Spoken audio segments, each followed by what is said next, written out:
새해 첫 주일 지나고 월요일 새벽부터 우리가 함께 새벽을 깨워서 말씀 앞에 우리를 세우는 거 얼마나 중요하고 귀한 일인지 모르겠습니다. 여러분 옆에 분들에게 이렇게 한번 인사할까요? 얼굴을 뵈니 예수님 뵌 것처럼 기쁩니다.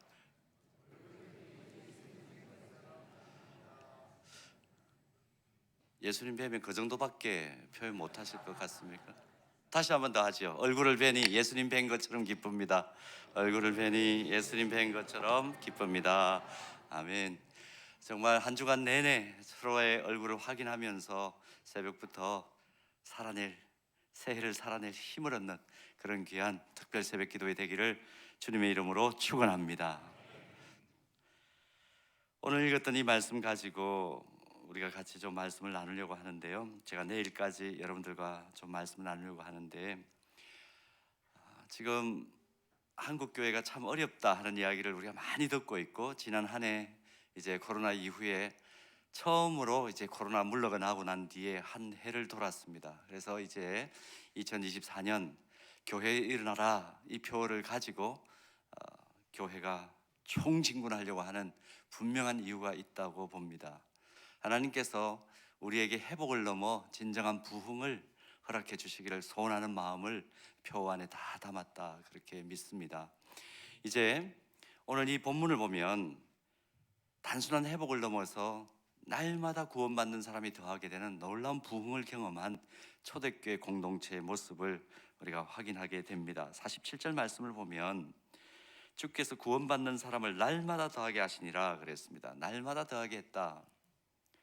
여러분 상상을 해보십시오. 날이면 날마다 예배드리는 그 현장에 복음 앞으로 돌아오겠다고, 복음 자체에 순종하겠다고 두 손 들고 들어오는 사람들이 지금 저 문을 열고 계속해서 들어온다고 상상을 해보십시오. 여러분 그 일이 초대교회에서는 일어났었습니다. 예루살렘 교회에서는 있었습니다. 오늘 그 역사가 우리 온사랑교회에 있기를 주님의 이름으로 축복합니다. 자, 그러기 위해서 우리가 새벽에 모였고 기도를 모으고 또 하나님 앞에 우리 자신을 드립니다. 구체적으로 어떻게 할 것인가 하는 이야기를 좀 나누고 싶어서 이 새벽에 목사님의 초청을 받았습니다. 사실은 저는 목사님 대학 다닐 때 같이 공부를 했습니다. 목사님 연세와 저를 자꾸 비교하시는데 저는 신의 아들입니다. 신의 아들이 뭔지 아시죠? 군대를 못 가고 저는 계속 공부를 했습니다. 그래서 목사님이 이제 군대를 다 마치고 예비역으로 돌아오셔서 공부를 하실 때 저는 대학 1학년 같이 이제 들어가서 목사님과 계속 공부를 했는데, 목사님 도움을 참 많이 받았습니다. 왜냐하면 학교 안에 있는 어떤 이유인지는 모르겠습니다. 목사님 그 안에서 자취를 하셨거든요. 그래서 그 방에 가서 겨울에는 몸을 많이 녹였고 또 피곤할 때는 또 방을 열어줘가지고 참 후배들을 잘 건사해 주신 목사님이셨습니다. 그래서 교회 이름도 왜 온사랑이라고 정했는지 저는 목사님의 성품을 알기 때문에 참 적합한 이름을 정하셨고, 사랑을 온전하게 보여주시는 목사님이다, 늘 그렇게 생각했던 귀한 형님이신데, 오늘 제가 여러분들에게 이 예루살렘 교회가 날마다 구원받는 사람이 더하게 되는 그런 교회가 되기 위하여 어떤 원리를 가졌는지를 나누면서 이제 온사랑 교회가 금년 한 해 일어나는 정도가 아니라 날마다 구원받는 사람이 더하게 되는 부흥의 역사를, 진정한 부흥을 경험하게 되기를 소원합니다. 자, 오늘 말씀을 보면요, 교회가 모일 때마다 했던 일이 나옵니다. 예루살렘 교회가 어떻게 이런 진정한 부흥을 경험할 수 있었을까? 모일 때마다 했던 일이 있어요. 여러분 사도행전 2장 42절 말씀 혹시 띄울 수 있으면 한번 띄워주시겠어요? 42절 말씀 보면 성도들이 모일 때마다 뭘 했나요? 제일 처음에 뭘 했죠? 사도의 가르침을 받았습니다. 말씀 나눔을 했어요. 사도의 가르침을 받았고 또 두 번째 뭘 했나요? 서로 교제했는데 어떤 교제를 했습니까? 떡을 나누는 교제를 했습니다. 친밀한 교제를 했습니다. 마음을 활짝 열어놓고 너나 할 것 없이 함께 그리스도 안에서 한 형제요 자매된 것을 모일 때마다 확인했습니다. 그 다음에 또 뭘 했나요? 오로지 기도하기를 힘쓰니라. 옛날 개역 성경은 전혀 기도하기에 힘쓰니라 이렇게 번역이 되었습니다. 쉽게 얘기하면 그냥 기도에 집중력을 발휘했다는 겁니다. 모일 때마다 하나님 앞에 온 힘을 다하여 부르짖는 기도를 했다는 것이요. 자, 정리를 해 보십시오. 모일 때마다 뭐 했다고요? 말씀 나누고, 두 번째는 친밀하게 교제하고, 세 번째는 뭐 했습니까? 기도하기를 힘쓰니라. 그리고 또 하나 한 게 있습니다. 44절 45절 말씀 보면 이렇게 기록되어 있네요. 믿는 사람이 다 함께 있어 모든 물건을 서로 통용하고, 45절 또 재산과 소유를 팔아 각 사람의 필요를 따라 나눠주었다 그랬습니다. 뭘 한 겁니까? 공동체 안에 들어오기만 하면, 교회 안에 들어오기만 하면 뭔가 좀 부족한 사람, 연약한 사람 있어요. 들어오기만 하면 이상하게 그 부족이 채워지고 그 연약함이 온전해지는 그런 은혜가 있었다는 겁니다. 자존감이 훼손되지 않고, 자존심 상하지 않고, 뭔가 좀 나는 이번 주일 가가지고 하나님 앞에 예배 드리면서 하나님께서 이런 부분들을 좀 채워주셨으면 좋겠는데, 그런 기대감을 가지고 들어오면 희한하게 그 필요가 귀한 성기미들을 통해서, 누구인지는 몰라요, 알 수도 있었겠죠, 그 필요가 공급되고 채워지고, 그래서 다시 새 힘을 얻어서 세상을 향해서 나아가는, 이런 분들과 함께라면 난 평생 기쁘게 신앙생활을 하면서 하나님 자녀답게 살 수 있어, 그런 은혜를 경험을 했다는 겁니다. 이걸 한 단어로 그냥 요약할까요? 사역을 했습니다. 섬김 사역을 잘한 공동체였습니다. 정리가 되십니까? 혹시 모를까 싶어서 제가 한번 이게 안 넘어가네요. 이렇게 한번 정리를 해봤습니다. 쉽죠? 삼각형을 기억하십시오. 우리가 교회로 모일 때마다 뭘 해야 된다고요? 말씀 나누고, 교제하고, 또 서로 섬기고 나누는 사역을 해야 합니다. 근데 그런 일들을 할 때마다 딱 중심부에 뭐가 박혀 있습니까? 기도입니다.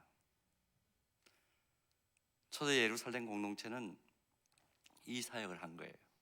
모일 때마다 말씀 나누고, 교제하고, 기도하고, 또 서로의 필요를 채워주는 그런 사역을 한 것입니다. 자, 그런데 여러분, 아주 중요한 말씀이 또 하나 있습니다. 날마다 구원받는 사람이 더하게 되는데, 이분들이 어디에서 모였는지 46절 말씀 한번 볼까요? 46절 말씀을 보면 이렇게 기록되어 있습니다. 날마다 마음을 같이 어디에 모이기를 힘쓰고, 또 어디에 모였습니까? 집에서 모였습니다. 성전에 모였다. 오늘과 같이, 또 어제 주일과 같이 온 회중들이, 초대교회 공동체는 예배당을 크게 이렇게 아름답게 짓지를 못했죠. 회당을 빌려서 예배를 드렸습니다. 온 회중들이 별 장식이 없는 회당에 함께 모여서 하나님을 예배하는 예배 공동체로 온 회중이 함께 모여서 하나님을 찬미하고, 또 서로 교제하고, 또 서로 집중이 있는 기도도 하고, 그렇게 했습니다. 모임 형태로 얘기한다면, 회당에 모여가지고 성전에 모였을 때의 모임의 형태로 얘기한다면 어떤 형태였을까요? 온 회중이 함께 모였으니까 대그룹으로 모였겠죠. 근데 집에서 또 모였다 그랬습니다. 집에서 모일 때는 어떤 형태였을까요? 대그룹을 얘기했으니까 여러분 지혜가 있으셔서 그냥 소그룹 이렇게 대답을 하시는데, 다른 교회 가면 대답을 잘 못합니다. 온 회중들이 함께 모여서 성전에 모여서 예배 공동체로 대그룹으로 모여가지고 하나님을 영화롭게 찬양했다면, 또 유대인들이 유복한 사람이 집을 열어가지고 그곳에서 말씀 나누고 교제하고 또 기도하는 일을, 또 필요를 서로 공급하고 공급받는 그런 사역을 했습니다. 유대인들의 집들, 우리가 영상을 보거나 또 성지 탐방을 다녀오셨죠? 유대인들의 집들 그렇게 넓지 못합니다. 아무리 유복한 사람의 집을 열어도 한 30명 들어가면 꽉 차요. 근데 그렇게까지 찼겠습니까? 그 당시 인구도 많지 않았으니까. 근데 또 사도 바울이 말씀 전가할 때 오죽 집이 좁으면 다 들어가지 못하고 유시성을 가진 청년은 창틀에 걸터 앉아있다가 끄덕끄덕 졸다 떨어져 죽었잖아요. 유시성을 가진 청년이 누구입니까? 유두고라고 잘 우리에게 알려져 있죠. 다시 살아났지만 많은 회중들이 다 들어가지를 못했습니다. 유대인 집들에는. 그래서 그 모습을 이렇게 정리를 해볼까요? 유대인들의 집들은 크질 못했으니까 이렇게 정리를 하면 어떨까요? 성전에 모였을 때는 대그룹이었지만 집에서 모였을 때는 적은 숫자가 모여서 말씀 나누고 교제하고 기도하고 또 서로의 필요를 나눠주는 그런 일들을 했습니다. 그래서 대그룹과 소그룹을 제가 등호 표시를 했죠. 균형 있게 강조하는 그런 모습을 초대교회 공동체는 보여주었습니다. 자, 정리를 해보겠습니다. 모일 때마다 뭘 했다고요? 말씀 나누고 교제하고 또 기도하는, 그리고 사역도 했습니다. 섬김 사역도 했습니다. 그리고 이 사역 속에는 아마 섬기면서 복음 전하는 사역도 했을 거예요. 그래서 사역을 조금 더 풀어서 얘기하면 섬김과 나눔 외에 전도 사역도 했을 겁니다. 복음 전하는 사역도 했을 것이다, 그렇게 우리가 보는 거죠. 자, 이런 사역들을 초대교회가 열심히 했고 모일 때마다 했고, 그리고 또 중요한 것은 뭐였다고요? 뭐였습니까? 대그룹으로 모이는 것과 소그룹으로 모이는 것을 균형 있게 강조했습니다. 그랬더니 날마다 구원받는 사람이 더하게 됐어요. 그런데 여러분, 조금 이 얘기를 좀 더 해보십시다. 오늘 이제 핵심 메시지인데요, 여러분, 말씀 나눌 때 대그룹으로 모였을 때 말씀이 효과적으로 또 말씀의 깊은 세계로 쉽게 들어갔을까요? 아니면 적은 숫자가 모여서 말씀을 나눌 때 말씀의 깊은 세계로 들어가기가 쉬웠을까요? 묻는 제가 바보죠. 여러분, 주일날 모르겠습니다. 제가 오면서 비전센터 주차장을 잠깐 봤는데요, 온사랑교회는 뭐 주차장이 넓으니까 어떤지 모르겠습니다. 근데 주일날 어제 그럼에도 불구하고 오늘도 새벽에 주차 안내하시는 귀한 분이 계셨는데요, 우리 교회 같은 경우에는 지금 어디가 우리 교회가 위치해 있느냐 하면 2호선 합정역입니다. 합정역에서 한 3분 4분 그러면 거기가 어딘지 여러분 감이 잘 안 오시죠? 지금도 그곳은 불야성입니다.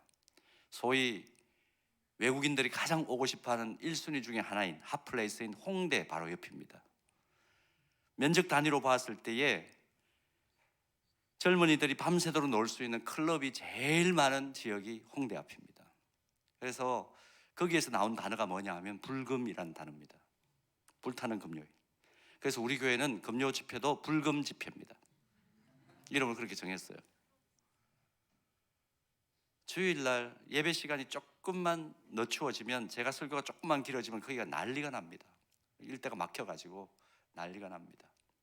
초대교회는 좀 덜 했겠죠. 그렇지만 여러분 생각을 해보십시오. 대그룹으로 모여가지고 하나님을 온전히 찬양하고 서로가 깊이 있게 교제하고 그렇게 해야 되는데, 자, 말씀을 나눌 때 아마 제가 한 목사님의 깊이를 알기 때문에 여러분들에게 말씀을 정말 잘근잘근 씹어서 꼭 필요한 말씀을 전달하시는데, 주일날 설교를 조금만 길게 하시면 아마 이 때도 혼란에 빠질 겁니다. 패닉 현상이 올 수도 있겠죠. 초대교회도 마찬가지였습니다. 여러분, 말씀을 나눌 때에 말씀을 썰어먹는 책벌레처럼 그렇게 말씀을 연구하라고 존 웨슬리 목사님이 얘기를 하는데, 그렇게 대그룹 안에서 온 회중들이 함께 모였을 때에 선포로서의 설교를 할 때에 그런 일들은 잘 일어나지는 않습니다.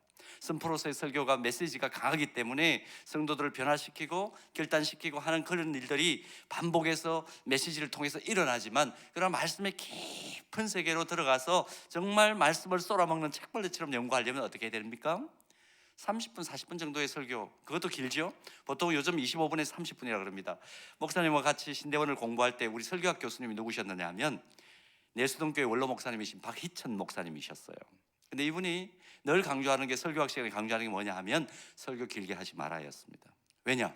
설교자가 설교 한 번 하고 말 것이 아니기 때문에 그 의미가 아니고, 설교 길게 하면 여러 가지 어려움이 생긴다는 거예요. 그리고 설교를 할 때의 수준을 어떻게 하면 좋겠느냐, 늘 말씀하실 때 중학교 2학년 언어의 수준으로 하면 딱 좋다, 그렇게 얘기를 했습니다. 왜냐하면 예배 시간, 온 회중이 함께 모이는 예배 시간에 어떤 사람이 앉아 있을지 모르기 때문에 그 사람들의 눈높이에 맞춰가지고 그들도 은혜의 사각지대, 은혜의 소외지대에 있지 않도록 그렇게 말씀을 집중력 있게 전달하려면 말씀의 언어의 수준도 중학교 한 2학년 수준으로, 그리고 너무 길면 안 된다, 와가지고 다시는 이 교회 안 와야지 그런 생각을 하게 만들면 안 된다, 그런 말씀을 참 많이 하셨어요. 실제적으로 그분은요, 설교를 할 때 몇 분 하시냐면 18분 하세요. 제가 사랑의 교회 15년 있었거든요. 사랑의 교회 한 번씩 오셔서 말씀 증거를 하십니다. 오셔서 말씀 증거를 하면 설교 용지를 내어주셔요. 설교 내용을 풀텍스트로 써가지고 성도들에게 다 주십니다. 근데 딱 진짜 설교를 하면 17분 내지 18분이에요. 어떤 에피소드가 있었냐면, 여러분 충현교회가 강남에 있죠. 지금 옛날에 태계로에 있었습니다. 태계로에 있던 교회가 강남으로 넘어와가지고 이제 교회를 짓고 처음 부흥회를 했는데 박이천 목사님이 강사이셨대요. 박이천 목사님이 월요일부터 이제 부흥회 시작인데 월요일 저녁 집회 이제 처음 부흥회를 합니다. 성도들의 고정관념이 있죠. 무슨 관념? 고정관념은 어떤 관념입니까? 고장난 관념입니다. 오늘 저녁에 첫날 부흥회니까 부흥회라면 고정관념이 있잖아요. 아, 설교가 길 것이다. 그런 생각을 하고 이제 또 강남으로 교회가 넘어와서 처음 하는 거니까 강북에 계신 분들이 많으셨어요. 그래서 넘어와서 이제 뭐 급하게 뭐 직장 마치고 와가지고 앞에서 김밥 하나 먹고 이제 오늘 설교가 좀 기니까 늦었더라도 가야지 하고 충영교회 계단 아시죠? 막 올라갑니다. 근데 안에서 성도들이 쏟아져 나오는 거예요. 목사님 설교가 마쳤습니다. 목회자들이, 설교자들이 깊이가 없어서 그런 것이 아니라 선포로서의 설교가 어떤 방식으로 진행되어야 된다는 것인가를 정확하게 알기 때문에 선포하실 때에 온 회중이 알아들을 수 있도록, 그리고 예전적인 그런 요소들이 있기 때문에 설교를 길게 하지를 않습니다. 여러분, 말씀을 쏟아먹는 책벌레처럼 말씀을 연구하고 말씀의 깊은 세계로 들어가려면 대그룹으로서의 선포로서의 설교도 반드시 들어야 합니다. 그리고 그 말씀 앞에 우리가 부복하고 결단하고 삶을 변화시켜야 됩니다. 근데 그 과정 속에서 반드시 또 필요한 것은 뭐냐 하면 말씀의 단맛을 보아야 돼요. 초대교회에서는 메신저들이 베드로가 설교를 길게 했겠죠. 그래서 3,000명, 5,000명이 회개하는 그런 역사가 분명히 일어났습니다. 그와 동시에 이 교회는요, 예루살렘 교회는 성도들의 집에 모여가지고 들었던 말씀을 다시 나누고 반초하고 우리가 각자의 삶에 맞게 어떻게 적용해야 될 것인지를 진진하게 긴 시간을 가지고 나누었다 하는 것을 기억할 필요가 있습니다. 여러분, 온사랑 교회가 일어나기를 원하세요? 주일 예배에 집중하십시오. 집중하십시오. 그와 동시에 여러분 다락방으로 모이시죠?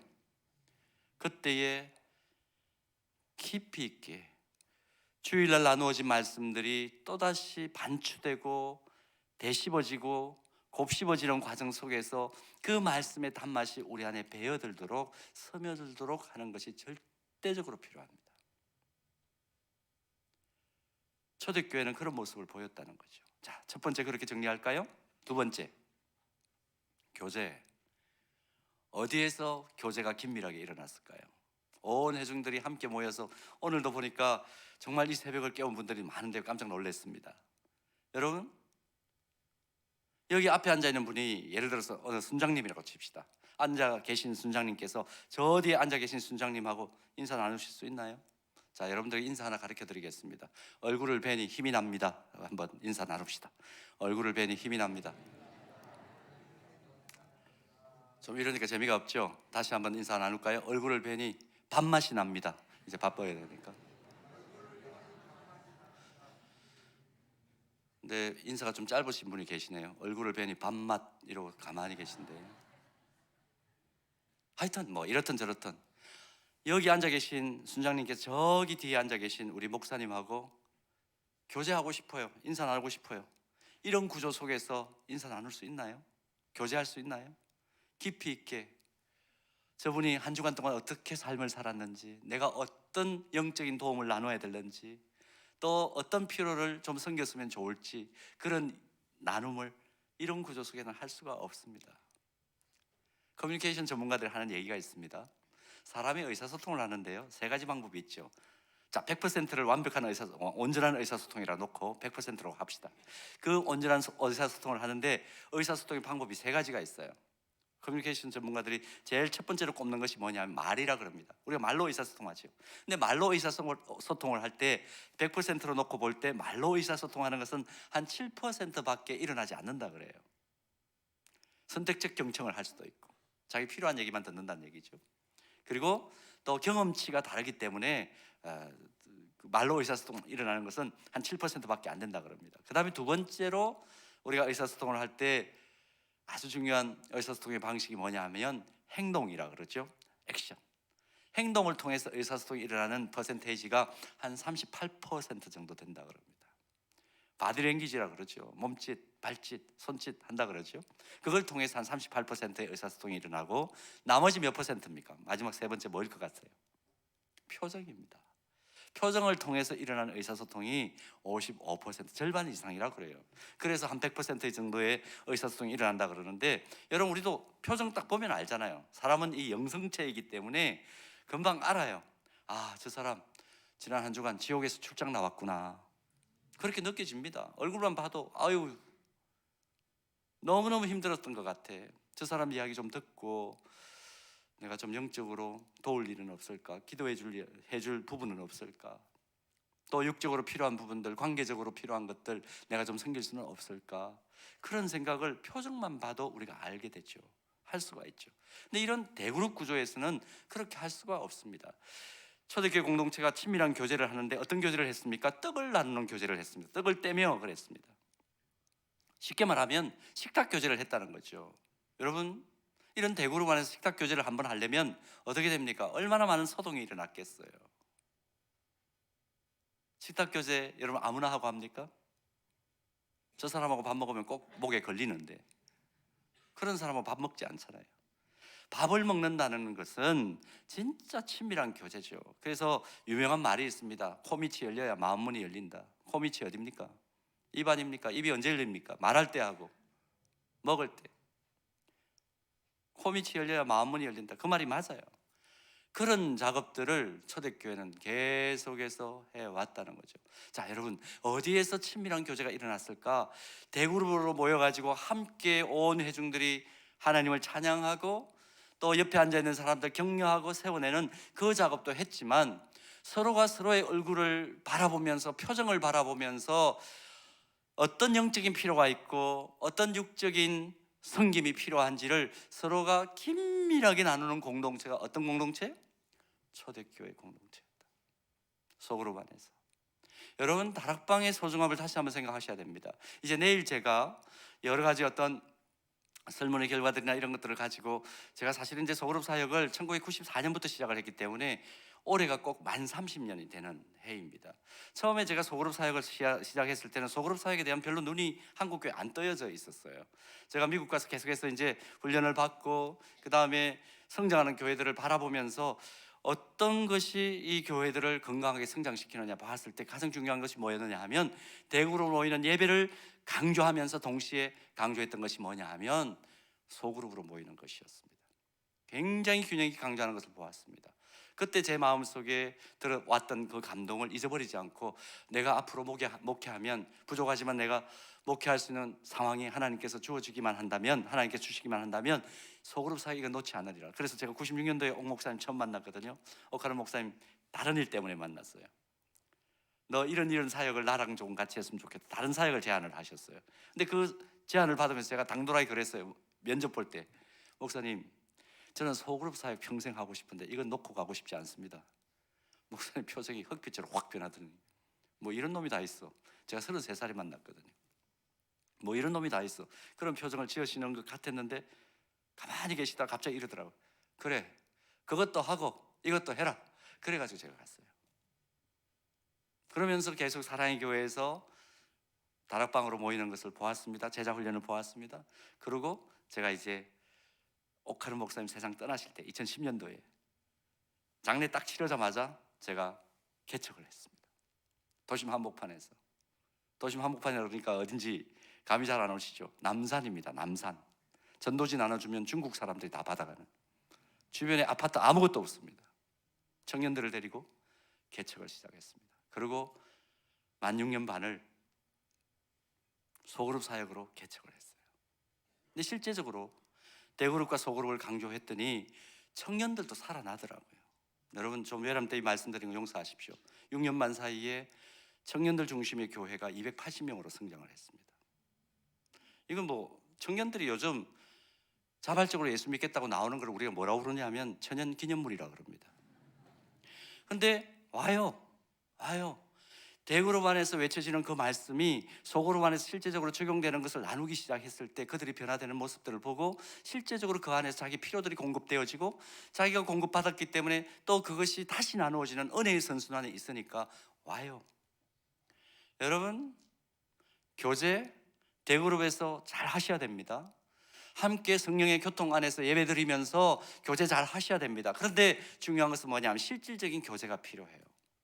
어디에서 가능할까요? 소그룹에서 가능합니다. 다락방에서 가능합니다. 내일 사회학적인 얘기를 조금 더 내일 더 나누겠습니다. 기억하십시오. 자, 그 다음에 42절 따라 그대로 하십시다. 기도했습니다. 기도. 대그룹에서 기도한다는 것은 어떤 기도입니까? 어제 주일 예배 드릴 때에 아마 우리 집사님이나 장로님들이 여기 나오셔가지고 대표 기도를 하셨을 거예요. 대표 기도 길게 할 수 있습니까? 한 영혼들이 하나님 앞에서 부르짖는 그 마음의 소원들을 다 모아서 하나님 앞에 예배 드릴 때에 대표 기도자가 기도 올려드리죠. 한 분 한 분의 기도의 제목을 몰라서 짧게 하는 거 아닙니다. 예전적인 기도이니까 길게 할 수가 없는 거죠. 제가 어느 교회라 그러면 여러분 다 아시는 교회입니다. 강대상이 어마무시하게 큽니다. 한번 예배 드릴 때마다 4만 명, 5만 명이 함께 예배 드리는 교회입니다. 딱 올라갔더니요, 강대상에 딱 이렇게 A3 크기로 크게 코팅이 되어 붙어 있더라고요. 어떤 글씨가 써져 있는데 고대 글씨체로 어마무시한 포인트로 키워가지고 글씨가 딱 붙어 있는데 뭐라고 문장이 붙어 있느냐 하면 대표 기도는 3분 이내로, 그리고 느낌표가 5개 붙어 있었습니다. 이유가 있는 거죠. 예전적인 기도이니까 한 영혼 한 영혼의 기도를 모아서 하나님 앞에 올려드릴 때 함축적으로 해주십시오 하는 것이죠. 여러분, 온 회중이 함께 모여서 대그룹으로 모였을 때에 예전적인 기도를 올려드릴 때는 함축적인 기도를 올려드려야 됩니다. 그런데 한 영혼 한 영혼들이 하나님 앞에 애써하면서 눈물 흘리면서 하는 그 기도를 함께 올려드리는, 정말 마음 따뜻이 두 손을 맞잡고 때로는 마음을 함께 해서 올려드리는 깊이 있는 서로를 향한 협력 기도는 어디에서 그러면 가능하겠습니까? 대답하세요. 지금 주시면 안 됩니다. 빨리 또 이제 기도하셔야 되니까. 어디에서 가능합니까? 여러분 교회에서 뭐라고 부릅니까? 다락방에서 가능한 겁니다. 한 영혼 한 영혼들이 어디에서 마음에 손상이 왔고 어떤 부분 때문에 눈물 흘리고 있고 어떤 부분들이 회복되고 치유되어야 되는지 그것을 남김없이 알 수 있는 물리적인 구조는 대그룹이 아니라 소그룹입니다. 여러분들이 다락방입니다. 초대교회는 그 상황을 경험을 한 거죠. 온 회중들이 함께 모여서 하나님 앞에 예전적인 기도, 예전적인 찬양도 올려드렸지만 작은 숫자가 모여서 서로가 서로의 얼굴을 볼 수 있는, 여러분 천국을 묘사하는 여러 가지 표현들이 있지만 참 우리가 좋아할 수 있는 표현이 뭐가 있느냐 하면 천국은 어떤 곳이에요? 얼굴과 얼굴을 대하여 볼 수 있는 곳이에요. 미리 천국을 경험하는 그 현장은 어디냐 하면 여러분들이 모이는 다락방입니다. 그러니까 연초부터 생각하세요. 교회여 일어나라. 우리 교회가 진짜 일어나서 하나님께서 주시는 진정한 부흥을 어떻게 경험할 수 있을까? 말씀의 깊이를 깨달을 수 있는 교회, 일어난 교회인 줄로 믿습니다. 정말 다른 곳에서는 경험할 수 없는 친밀한 교제의 기쁨을 이곳에 오면 마음을 열어놓고 어떤 이야기를 해도 모든 사람들이 받아들여주고 인정해주고 격려해주고 뒤에서 밀어주고 필요를 채워주는 그런 공동체, 나 수원 온사랑교회 가서 예배를 드리면서 동시에 다락방에서 모이기만 하면 그런 일들이 내 삶에 벌어진다. 그게 진짜 교회여 일어나라, 여기에 적합한 그런 모습인 줄로 믿습니다. 기도 어때요? 그냥 우리가 요식적인 의례적인 기도가 아니라 정말 긴밀하게 하나님 앞에 날마다 간구하는, 부르짖는 마음의 소원을 품고 부르짖는 그 기도의 제목을 함께 나누어서 그 기도 제목이 똑같은 목소리로, 똑같은 크기로, 똑같은 깊이로 외쳐질 때 하나님께서 응답해 주시는 그 기쁨을 함께 누릴 수 있는 현장이 있는 곳,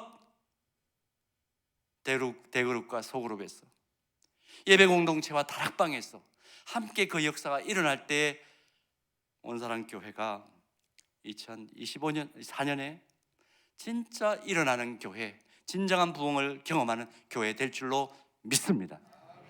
자, 마지막 한 가지 요소 남았습니다. 사역입니다. 서로 섬기고 나누는 그 일들이 어디에서 효과적으로 일어났을까요? 이제 이만큼 강조했으니까 여러분들이 대답을 어떻게 하시냐에 따라서 설교가 길어질 수도 있고 짧아질 수도 있습니다. 어디에서 효과적으로 일어났을까요? 이렇게 많은 회중들이 모여가지고 있는 이 자리에서 뭔가 필요한 게 있습니다. 필요한 요소가 있습니다. 그 필요한 요소들을 온 회중들, 나를 잘 알지 못하는 사람들이 앉아있는 그 자리에서 나 이거 필요해요, 그렇게 뻔뻔스럽게 얘기할 수 있는 사람 아무도 없습니다. 어디에서만 가능합니까? 서로가 서로의 얼굴을 바라보면서 늘 함께 친밀하게 교제해 왔던 귀한 지체들이 있는 그 현장, 그 현장에서 내가 필요한 것들을 자연스럽게 나누고 그 이야기를 들었을 때 저 사람에겐 진짜 저게 필요하지, 내가 뭔가 여력이 있으면 좀 도와야 되겠다, 아니면 최소한 저 영혼에게 하나님께서 필요한 것들을 누구를 통하든지 공급해 주시도록 내가 강력하게 집중력 있게 그 영혼을 위해서 기도해야 되겠다. 그런 일들이 예배 공동체 안에서와 특별히 다락방 안에서 함께 균형 있게 강조되어지고 실질적으로 일어날 때 교회는 다시 일어날 수 있고 진정한 부흥을 경험할 수 있습니다. 사랑하는 여러분, 새벽을 깨워서 주님 앞에 나왔습니다. 여러분, 꿈을 꾸십시오. 교회여 일어나라. 교회가 일어나는 꿈을 꾸십시오. 진정한 부흥을 경험하는 우리 교회가 되도록 하나님 앞에 부르짖으십시오. 그런데 꿈꾸고 부르짖는 그 과정 속에서 기억하십시오. 모일 때마다 말씀 나누고 교제하고 기도하면서 서로의 필요를 채워주는 그 일들, 대구로 모이는, 예배 공동체로 모이는 그 일들과 또 다락방으로 모여서, 소그룹으로 모여서 진행하는 그 일들 균형 있게 강조하시기를 바랍니다. 자, 47절 말씀에서 제가 한 곳 빠뜨리고 간 것이 있는데요, 47절 한번 띄워주시겠습니까? 주께서 구원받는 사람을 더하게 하시니라 그랬는데 앞에 부분에 뭐라고 기록되어 있습니까? 하나님을 찬미하며 또 온 백성에게 뭘 받았다고요? 칭찬받는 공동체였어요. 어떻게 칭찬받을 수 있었을까? 생각해 보십시오. 칭찬받았다는 의미는 바로 이런 의미입니다.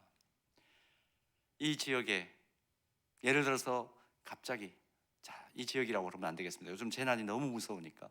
예루살렘 교회를 얘기할게요. 예루살렘 교회에 주변에 사는 사람들 가운데 갑자기 재난을 맞이한 사람이 있습니다. 근데 그 사람이 예수 안 믿는 사람이에요. 복음에 아직 입되지 않은 사람이에요. 너무너무 어려운 일을 당했습니다. 근데 옆에 사는 사람이 또 예수 안 믿는 사람이에요. 복음에 대해서 잘 몰라요.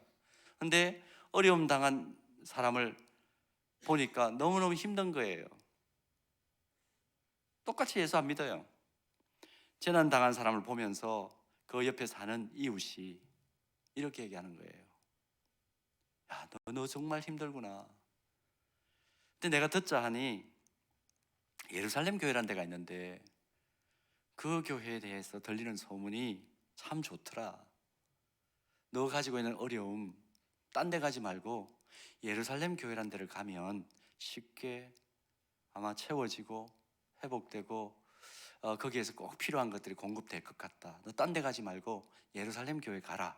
그렇게 예수 안 믿는 이웃이 재난당한 이웃을 향해서 권면을 하는 겁니다. 여러분, 무슨 의미인지 아시겠습니까? 자, 온사랑교회 주변 이 수원 일대에 여러 사람들이 있습니다. 재난이 아니라 여러 가지 마음의 곤고함이 있고 또 어디에도 마음 둘 곳이 없어가지고 마음이 어려운 사람들이 있습니다. 수도권은 지금 이미 아시다시피 세 가정 중에 한 가정이 나홀로 가구입니다.